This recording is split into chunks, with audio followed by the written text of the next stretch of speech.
Good morning, students. We are discussing renewable source of energy. In last lecture, we have discussed about solar energy, hydroelectric power, and wind energy.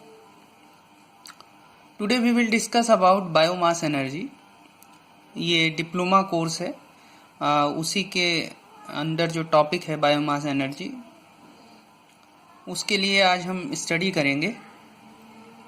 देखिए, मैं पहले भी कई बार आपको बोल चुका हूँ कि जो पॉपुलेशन ग्रोथ है, जो इंडस्ट्री की ग्रोथ है, जो इंडस्ट्रियलाइजेशन हुआ है, और इन सब चीज़ों को देखते हुए, खासकर जो इन्वायरमेंट पे आजकल जो इन्वायरमेंटल कंसर्न है, जो पॉल्यूशन दिन ब दिन बढ़ता जा रहा है, उसको देखते हुए अब रिन्यूएबल सोर्स ऑफ एनर्जी की तरफ ज़्यादा फोकस किया जा रहा है. इनमें सोलर एनर्जी है, हाइड्रोइलेक्ट्रिक पावर है.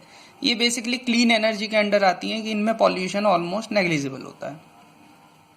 तो इसी में एक जो ऑप्शन है वो है बायोमास एनर्जी. खासकर अगर हम अपने जो देश है, जो इंडिया है, उसके पर्सपेक्टिव से सोचें तो ये बहुत यूज़फुल हो सकता है.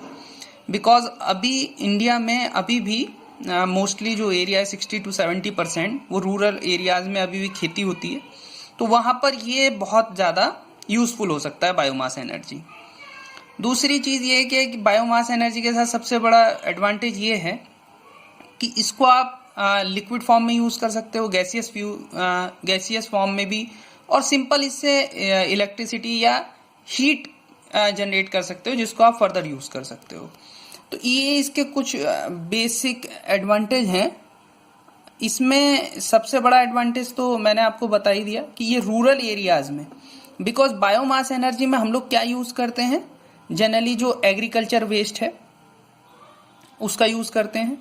उसमें जो हमारा काऊ डंग है या ह्यूमन वेस्ट है उसका यूज़ करते हैं, और उससे जो गैसेस जनरेट होती हैं उसको हम फिर फर्दर कुकिंग में इस्तेमाल कर सकते हैं. और डायरेक्ट हीटिंग करके आप जो ईंधन मिलता है, वुड है, डंग है, काऊ डंग है, उससे आप हीट जनरेट कर सकते हैं और इलेक्ट्रिसिटी भी जनरेट की जा सकती है. तो ये इसके कुछ एडवांटेज हैं. हम इसमें देखेंगे कि कौन कौन से मेन. देखिए, इसमें लिखा भी कि one of the major advantage of biomass energy is that कि ये अलग अलग फॉर्म में इसको आप कन्वर्ट कर सकते हैं, यूज़ कर सकते हैं. आप कुकिंग के लिए गैस की तरह यूज़ कर सकते हैं, इसको इंटरनल इंजन्स में यूज़ किया जा सकता है, और इलेक्ट्रिसिटी जनरेशन के लिए भी. मैं आपको इसके नोट्स ऑलरेडी भेज चुका हूँ. यहाँ सिंपली मैं आपको सिर्फ समझाना चाहता हूँ. ये मैंने अभी आपको बताया कि जो बायोमास एनर्जी है वो बेसिकली क्या है, उसमें आपका एग्रीकल्चर वेस्ट आएगा, इसके अलावा एनिमल डंग आएगा, और ह्यूमन जो है वेस्ट वो आ जाएगा. एडवांटेज इसका मैं आपको बता चुका हूँ कि सबसे बड़ा एडवांटेज ये है, तो इसको आप रूरल एरियाज में आसानी से यूज़ कर सकते हैं, और इसमें अलग अलग फॉर्म में इसको यूज़ किया जा सकता है. इसके कुछ डिसएडवांटेज भी हैं. डिसएडवांटेज ये है कि ये हर लोकेशन पे यूज़ नहीं हो सकता, क्योंकि इसके लिए आपको क्या चाहिए, आपको चाहिए इसके लिए जो एनिमल डंग है, जो ह्यूमन वेस्ट है, वो हर जगह, और जो इसके लिए जो प्लांट हम लगाते हैं, बायोगैस प्लांट, उसके लिए भी आपको स्पेस चाहिए होता है. तो वो आप खासकर अर्बन एरियाज में थोड़ी प्रॉब्लम आ सकती है, लेकिन रूरल एरियाज में ये बहुत इफेक्टिव और यूज़फुल हो सकता है. अब ये कुछ प्रोसेस हैं बायोगैस से ही जुड़े हुए, इनको थोड़ा समझ लेते हैं. इसमें पहला है सॉलिड फ्यूल कंबशन. देखिए, ये सबसे सिंपल मेथड है कि आप कोई सॉलिड फ्यूल लें और उसको ओपनली बर्न कर लें, जैसे कि हम लोग आज गांव में अभी भी करते हैं. कुछ लोग कुछ लकड़ी जलाते हैं, कुछ एनिमल डंग जो होता है उसको जलाते हैं, और उससे जो हीट जनरेट होती है उसका यूज़ हम किस में करते हैं, खाना बनाने में कर सकते हैं, किसी और पर्पज़ में कर सकते हैं, सर्दियों में भी किया जाता है इसका यूज़. लेकिन ये बहुत ज़्यादा इफिशिएंट नहीं है, क्योंकि ओपनली आप जब कंबशन करते हो, किसी चीज़ को जलाते हो, तो उसकी जो हीट है वो काफ़ी लॉस हो जाती है. इसके बाद है गैसिफिकेशन. गैसिफिकेशन एक प्रोसेस है कि जिसमें आप जो है, जो सॉलिड फ्यूल है, उसको बहुत ज़्यादा टेम्परेचर तक हीट करते रहते हैं, जिससे वहाँ पर गैस जनरेट हो जाती है. अभी इस गैस में, ये बेसिकली गैसेज जो होती हैं मिक्सचर होती हैं, इसमें मेथेन होती है, कार्बन डाइऑक्साइड या कार्बन मोनोऑक्साइड हो सकती है. तो ये गैसिफिकेशन का एग्जाम्पल है.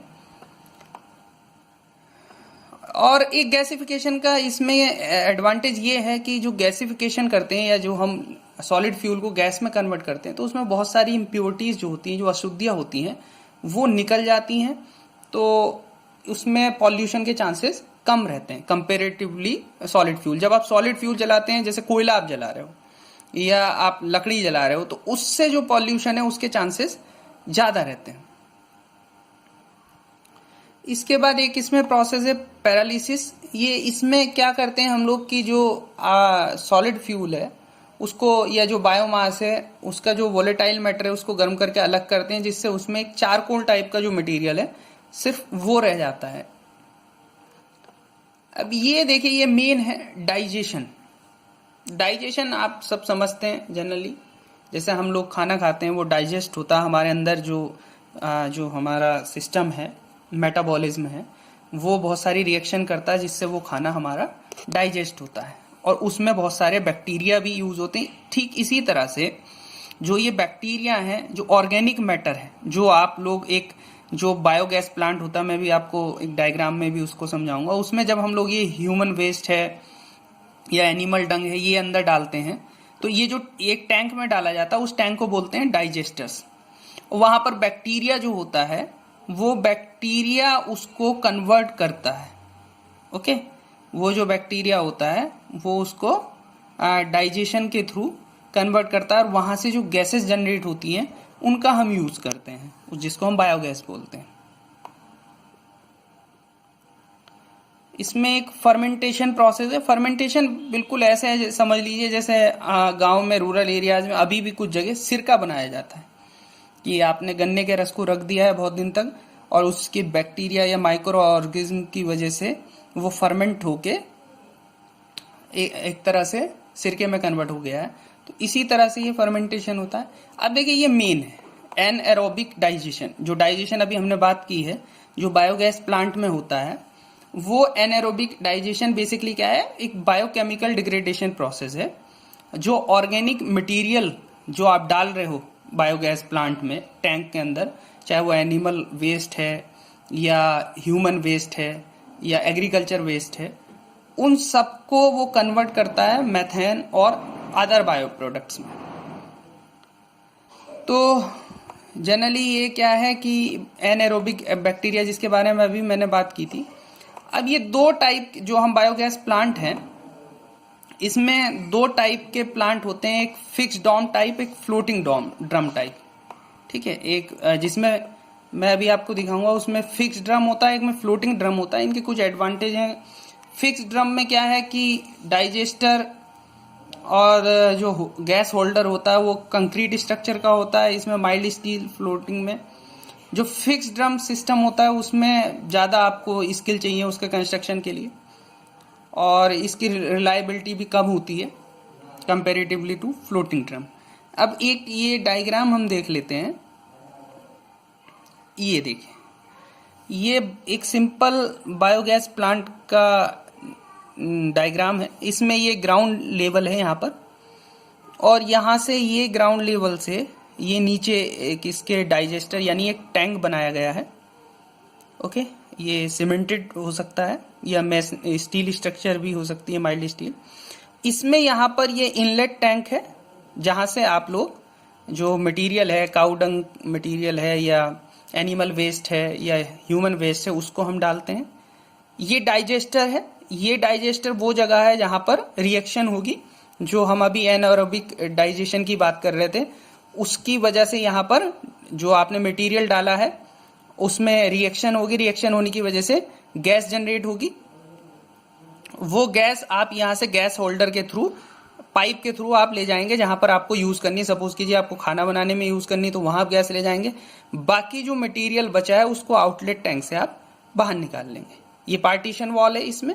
तो इस तरह से ये एक सिंपल बायोगैस प्लांट काम करता है, और इसका हम यूज जनरली रूरल एरियाज में बहुत यूजफुल हो सकता है, स्पेशली है क्योंकि वहां पर ये एनिमल वेस्ट, एग्रीकल्चर वेस्ट आसानी से अवेलेबल होता है, उसको हम यूज कर सकते हैं। और जो बेसिक नीड्स है जैसे कुकिंग गैस के लिए, हीटिंग पर्पस के लिए, और कुछ हद तक इलेक्ट्रिसिटी जनरेशन में भी इसका यूज किया जा सकता है। Thank you.